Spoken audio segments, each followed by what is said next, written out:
asalaamu calaykum waraxmatullaahi wabarakaatuh saaxiibayaal kusoo dhawaada kanaalka barasho magacaygu waa khaalid cabdirashiid waxaan doonayaa maanta inaan idinla wadaaga qiso aad u qurux badan waa qiso run ahaantii ugu dhiiragelisay inaan idinla wadaago ama idiin soo gudbiyo qisadan waxay dhex martay 4 wiil oo walaalo ah iyo 4 sanduuq oo uu uga dhintay aabbahood balse saaxiibka ee daawanayo inta aanan qisadeena u gudagelin haddii aad tahay daawado ku cusub ama markii ugu horeysay aad timaaday kanaalkan fadlan subscribe taabo sidoo kale ha hilmaamin in muuqaalka aad like saarto mar kale ku soo dhawaada muuqaalka quruxda badan ee amaanta idin sido waxaa jiray nin oday ah ka oo kamid ah odayaasha qabiilkii uu ka soo jeeday ninkani wuxuu dhalay 4 wiil markuu weynaaday odaygii waayeelna uu noqday ogaadayna in ajashiisu ama geeridiisu ay soo dhowdahay mid ka mid ah shaqaalihiisa ayuu ku amray inuu u keeno 4 sanduuq oo faaruq ah ama sanduuqyo aan waxba ku jirin kadib odaygii wuxuu soo qaaday sanduuqyadii deedna wuxuu yimi meel aan cidna ka arkaynin alla mooye sanduuqyadii gudahoodana wuxuu geliyey waxyaabo kala duwan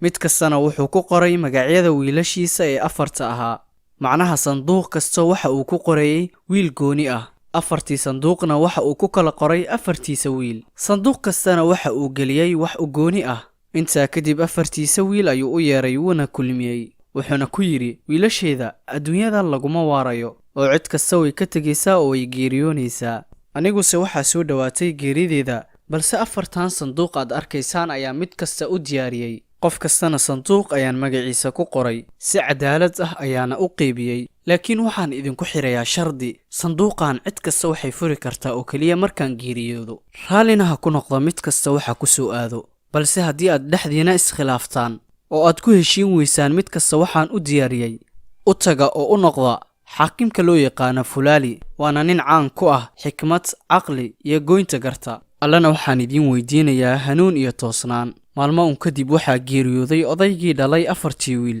markay soo aaseen kadib waxaa isku yimi wiilashiisii midkii weynaa ayaa yidhi inakeena ee aan furnay sanduuqyadii uu aabbay nooga dhintay mid kastana raalli ha ku noqdo waxa ku soo aado markay isku yimaadeen waxay bilaabeen in mid kasta uu furo sanduuqa ku xusan magaciisa midkii weynaa ayaa bilaabay sanduuqii ayuu furay wuxuu ka helay seef koofiyadda ay xirtaan madaxda iyo calan kii labaad ee ku xigay da ahaan ayaa isna sanduuqiisa furay isna wuxuu ka helay dhagaxuun iyo carro kii saddexaad ayaa furay isna sanduuqii ku soo aaday wuxuu ka helay lafo balse midkii afraad sanduuqii ku soo aaday wuxuu ka helay dahab iyo lacag intaa kadib dhammaantood way iskhilaafeen oo waxaa hunguri ka galay wixii ku soo aaday wiilkii yaraa mid kastana wuxuu bilaabay inuu u hanqaltaago lacagta iyo dahabka sanduuqiisa laga helay dabadeed waxay isa soo xasuusiyeen dardaarankii aabbahood ee ahaa haddii ay iskhilaafaan inay u laabtaan xaakimka lagu magacaabo fulaali dhammaantoodna waxay go'aan ku gaareen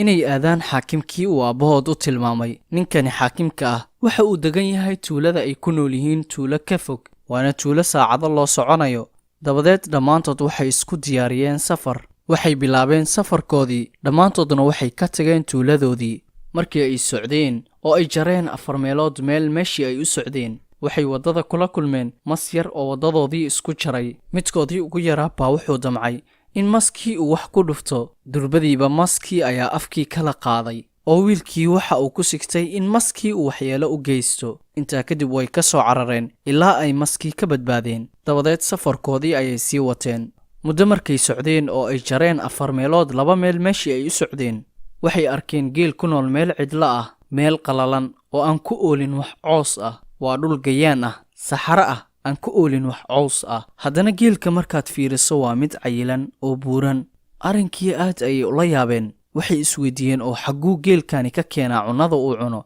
dabadeed wax yar ayay socdeen mar kale waxay arkeen geel kale waa geel naf ah ama waa geel qalliiran balse waxa uu ku nool yahay meel cagaaran ay ka buuxaan caws geedo iyo nimco oo dhan ay taallo arrinkiina aad ayay ula yaabeen dabadeed safarkoodii ayay sii wateen tuuladii ay u socdeen markay uga dhiman tahay masaafo yar waxay mar kale jidka ku arkeen wax kale oo ka yaabiyey waxay arkeen shimbar duulayo kaa oo u dhexeeya 2 geed oo keliya macnaha waxa uu ka soo duulayaa geed waxa uu ku degayaa geed kale haddana isla geedkii ayuu ka soo duulayaa oo isla geedkii ayuu ku soo laabanayaa waxa intaa u dheer marka uu ka soo duula geed waxa uu noqonayaa geed qalalan oo aan waxba ku oolin geedka kale oo ku soo degana waxa uu noqonayaa geed cagaaran oo ay taalo nimco oo dhan waa hadda 2 geed waxa uu u dhexeeyo marka uu kan ka soo duulo waxa uu noqonayaa geed aan waxba ku oolin oo qalalan, kan kale marka uu ku degana waxa uu noqonayaa geed cagaaran.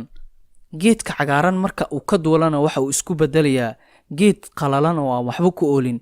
kii hadaaya uu ka soo duulay oo aan waxba ku oolinna marka uu ku degana geedkaasna wuxuu noqonayaa mid cagaaran. arrinkii mar kale aad ayay ula yaabeen, way ka tageen oo safarkoodii ayay sii wateen ilaa ay ka gaareen tuuladii ay u socdeen. tuuladii markii ay tageen waxay dadkii weydiiyeen halka uu degan yahay ninka xaakimka ah ee loo soo tilmaamay. magaciisa ayay weydiiyeen, dabadeed dadkii waxay u tilmaameen guri. 4 wiil way soo baxeen oo waxay yimaadeen gurigii ayay gargaraaceen. dabadeed waxaa ka furay nin waayeel ah oo arigiisu uu daciif yahay. waxay ku dhaheen, ma joogaa xaakimka? ninkii odayga ahaa ayaa ku yidhi, ninkaasi waa walaalkii iga weyn, waxa uuna degan yahay gurigaas. dabadeed way ka soo tageen oo waxay soo aadeen gurigii loo tilmaamay. intay waddada soo socdeen ayay isweydiiyeen su'aalo. waxay isku dhaheen, talow sidoo inoo xukmin doonaa qof ka weyn qofka aan hadda ka soo tagnay? macnaha waxa ay ka hadlayaan qofka ay ka soo tageen hadda waa nin waayeel ah, misna haddana wuxuu leeyahay qofka aad raadinaysaan waa walaalkii iga weyn, waxa uu degan yahay gurigaas. haddaba sidee ku suurtagelaysaa inuu xukmiyo qof ka weyn qofka ay hadda soo arkeen? way iska soo tageen oo waxay soo aadeen xaggiisa. dabadeed gurigii loo soo tilmaamay ayay gargaraaceen.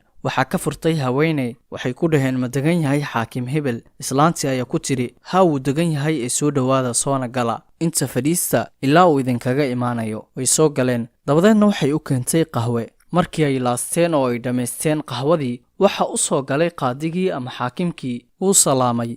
mise waa nin firfircoon, ay madaxa kaga taalla cirro yar. waa nin xoog leh oo aan daciif ahayn. arrinkii aad ayay ula yaabeen, sababtoo ah ninkani waxa uu soo tilmaamay inuu ka weyn yahay walaalkii isaga, balse waxa ay la kulmeen waxaysan filanayn. markuu soo dhoweeyey oo uu karaameeyey ayaa midkii ugu weynaa wiilasha ku yidhi, sheekhow waxaan kuugu nimi inaan ku weydiino hal su'aal oo keliya. laakiin markii aan kuu soo soconay oo aan waddada ku soo jirnay waxay su'aalihii isku beddeleen 5 su'aal. yacni waxay ka wadaan waxay waddada ku soo arkeen maskii, shimbirtii iyo 2 geel.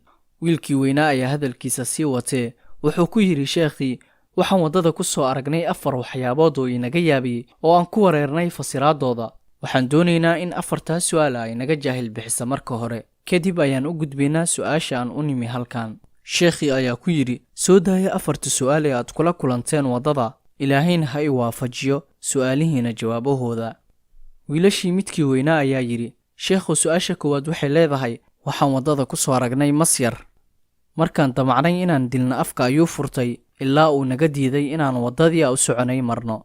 waana ka soo cararnay ilaa aan shartiisa ka badbaadno. ninkii qaadiga ahaa ayaa ku yidhi, wiilasheeda taasi waa sharta. markeeda hore way yar tahay, qof kastana wuu awoodaa inuu deris la noqdo.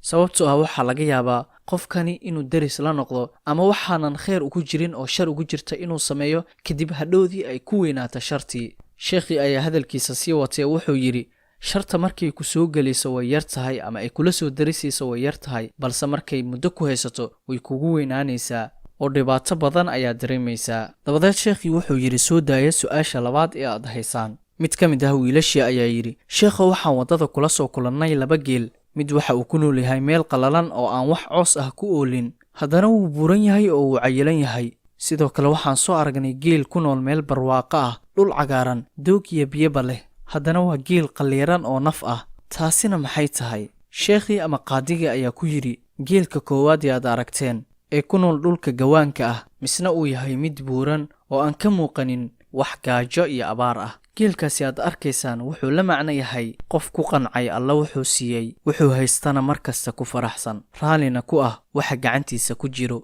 geelkii kale ee aad aragteen ee ku noolaa dhulkii cagaarnaa, haddana uu yahay geel qalliiran oo naf ah, isna wuxuu la mid yahay qof ku qanci waayey alla wuxuu siiyey. qof ku qanci waayey wuxuu alla ku manaystay oo khayraad, lacag iyo dahab ah, tabaya ama u hanqaltaagaya waxaan gacantiisa ku jirin, weligiisna aan ka faa'iidaysanin wuxuu alla siiyey.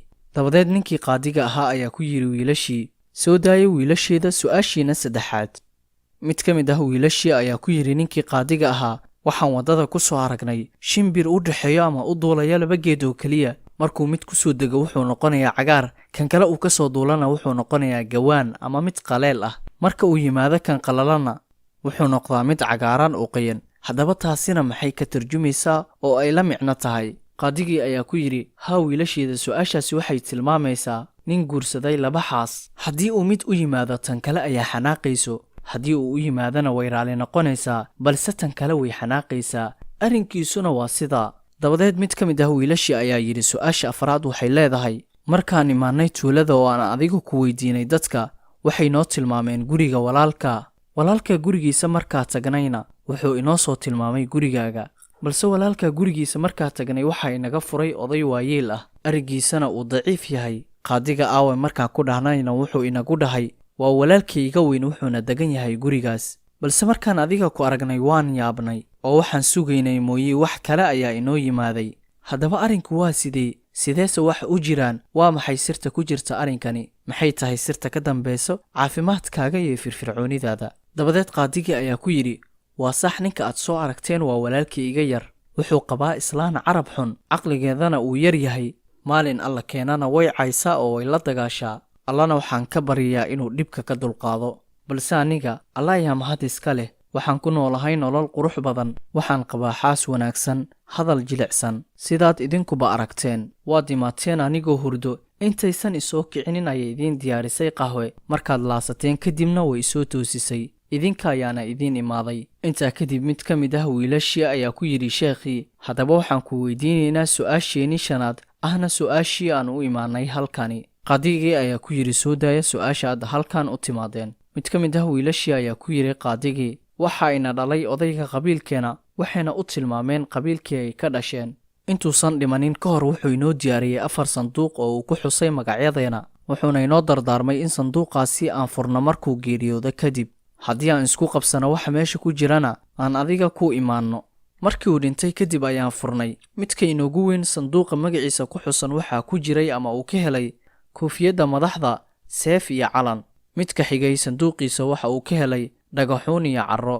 kan saddexaad waxa uu sanduuqiisa ka helay lafo, halka midka afraad uu sanduuqiisa ka helay dahab iyo lacag. taa ayaana ku heshiin weynay oo isku qabsanay. dabadeed waxaa soo xasuusanay dardaarankii aabbaheen ka uu ahaa inaan adiga ku imaanno haddii aan iskhilaafno. sidii ayaa dhacday oo waan iskhilaafanay. adiga ayaan hadda kaa sugaynaa garta, waxaad inoo goysana waan qaadanaynaa. dabadeed qaadigii ayaa ku yidhi wiilashii, imaqla wiilasheeda, hortore aabbihiin waa aabbe aad u caqli badan, qof kastana waxa uu siiyey wixii uu xaqa u lahaa. midka uu nasiibkiisa noqday seefta, koofiyadda madaxda iyo calanka waa odayga qabiilkiina. waxaa la idinka doonayaa inaad adeecdaan, awaamirtiisa aad qaadataan, wax kastoo aad isku khilaaftaanna aad xaggiisa u celisaan. midka uu nasiibkiisa noqday carrada iyo dhagaxuunta, waxaa u sugnaaday dhulal iyo guryo.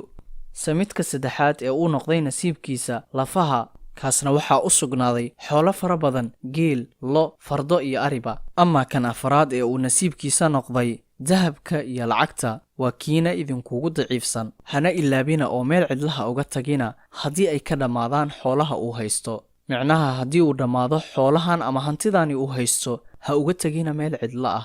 waxaana idiin dardaarmayaa inaad iswaafaqdaan oo isku tanaasushaan. allana waxaan idiin weydiinayaa inuu idin dhowro. kadib dhammaantood way soo baxeen iyagoo ku kalsoon mid kasta wuxuu helay. aabbahoodna waxay alla u weydiiyeen dembi dhaaf iyo naxariis. halkaas ayayna ku eg tahay qisadeennii quruxda badneed. run ahaantiina waxay ahayd qiso aad iyo aad u qurux badan, aan ku raaxaysanayay soo gudbinteeda. ka waran adiga ay daawanayo, sidee kula tahay qisada tan? dabcan waxaan filayaa inaad ka heshay. haddii aad ka heshay, fadlan muuqaalka like saar oo like garee si aan u ogaano inaad ka heshay, kadibna aan u soo gudbina qisooyin noocan oo kale ah. sidoo kale haddii aad kanaalka barasho ku cusub tahay, ku soo biir. kanaalka waxaa ku soo gudbinaa 2 barnaamij oo keliya, barnaamijka qisooyinka iyo barnaamij la magac baxay waxyaabaha kaa daahsoon oo aadan weligaa maqal. soo dhowow mar kale oo rukumo kanaalka si aad u hesho muuqaalada quruxda badan ee aan soo dhigina barteena YouTube-ka ee barasho. mahadsanid mar kale. assalaamu calaykum waraxmatullaahi wabarakaatu.